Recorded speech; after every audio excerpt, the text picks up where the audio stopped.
Just because you can't do something doesn't mean you should. Let's talk about the good times.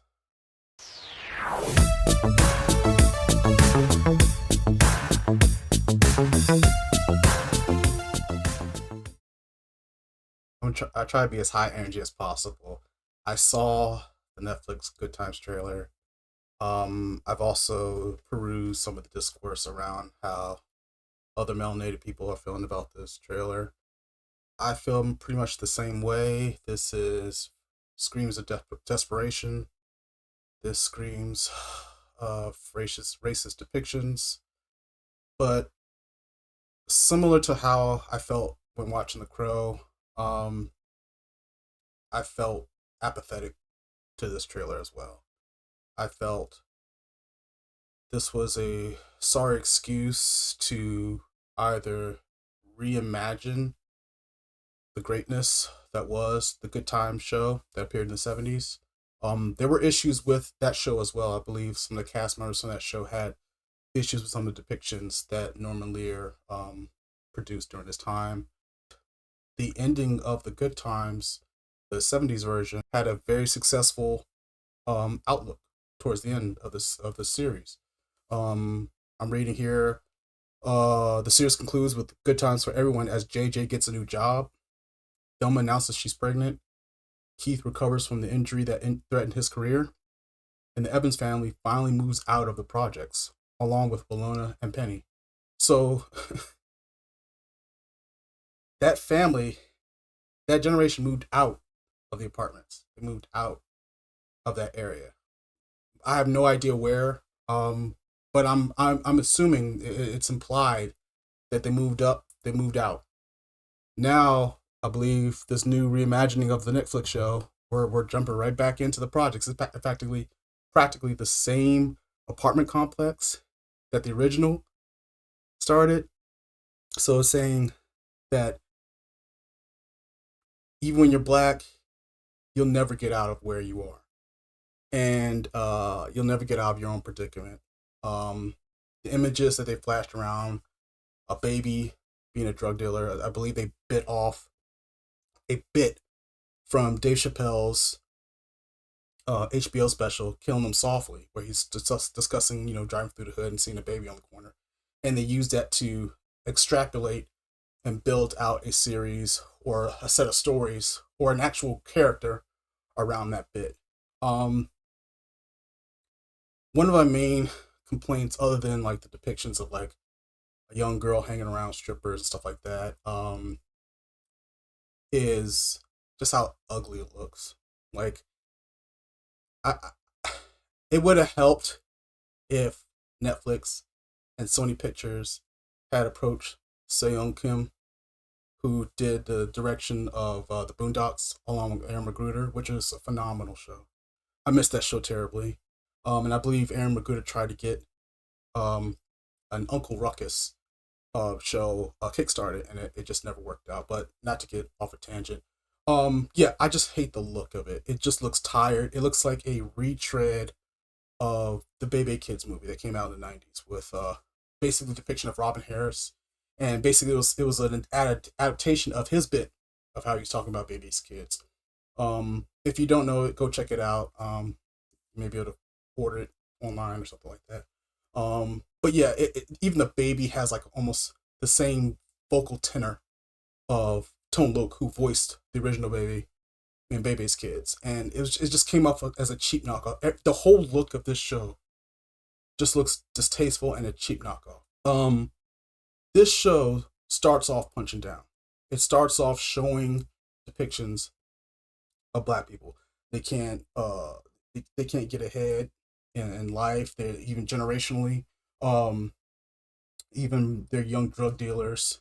They're getting into a lot of sexual acts at a young age. Um, there's incredible violence within the community. Um, the ability they can't get a job. Like all of these were shown in that trailer. And in my recent video where I talk about Stellar Blade and the depiction, whether depictions harm women or not. I feel in some regards depictions of black people within this iteration of Good Times do harm black people. People are going to look at this show around the world and already gauge, oh, okay, so that's kind of like how they are. That's kind of how black people are. And I I don't know why they chose to do this particular show at this particular time. There's so much going on in the world. There's so many topics that we could discuss. Um, and the the manner of them taking a series which ended on a high note and just throwing it right back into ugly animation and depicting a family using this nostalgia of the original cast. It just came off. It just rubbed me the wrong way, and you can tell online just by the views and the downvotes of how this series is coming across, right? So yeah, I was apathetic for this trailer.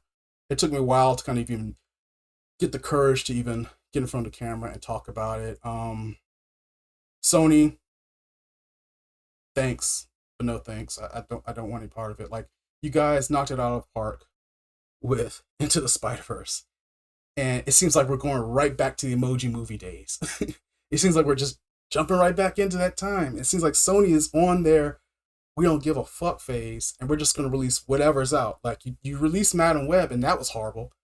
Craven's coming out, and I don't know how that's going to do. And now, apparently, you guys are in charge of, producing Good Times, Apparently, there's some big names behind this show.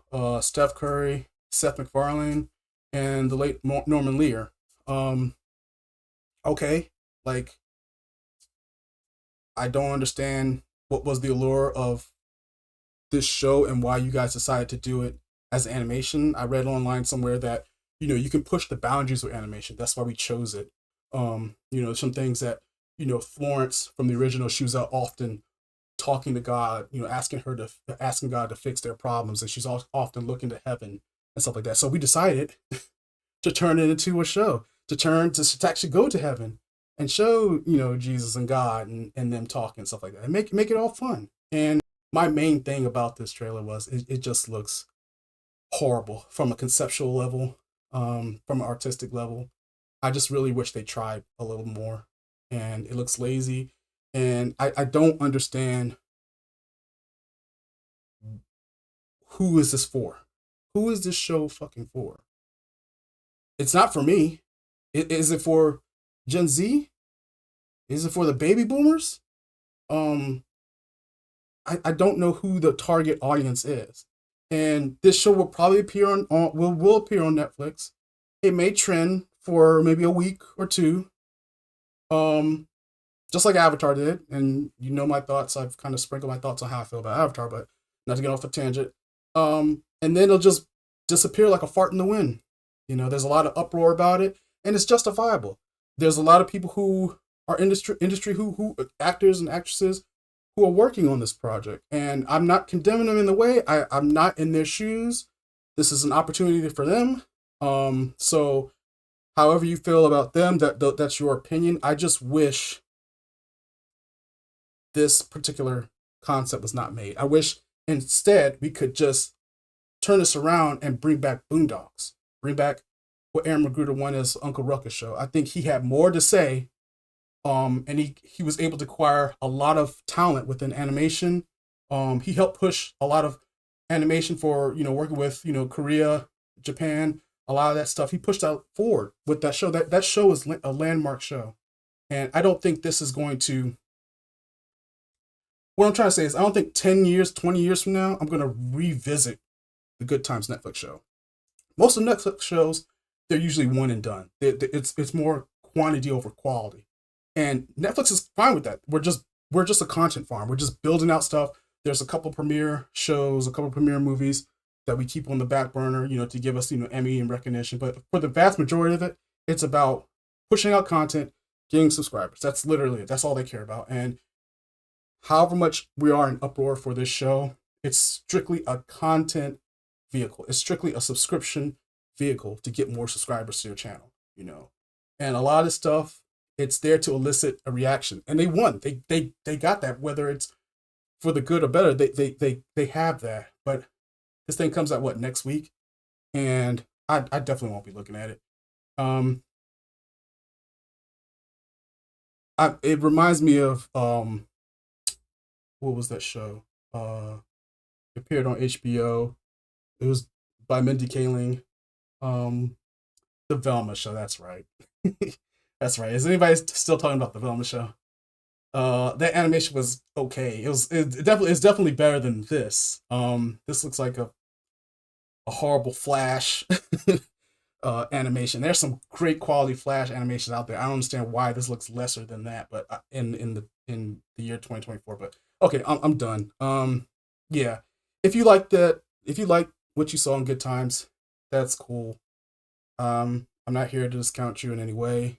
I don't really give a fuck about it. I don't understand why it was fucking made, other than to be a content vehicle and a subscription vehicle. I I cannot understand why. Yeah, I'm not gonna say that. I know that it was an opportunity for people, for black people that were involved, in this, to make something to, I guess, honor the lineage of Good Times, but it just feels like it's disgracing the lineage. Um, it's has the satire symptoms look to it, but it's not coming across to me as satire. And maybe it's too highbrow. Maybe it's way over my fucking head. It's so high concept, high beyond that I don't get it. But in all honesty, in my gut, I feel it's it's utter garbage.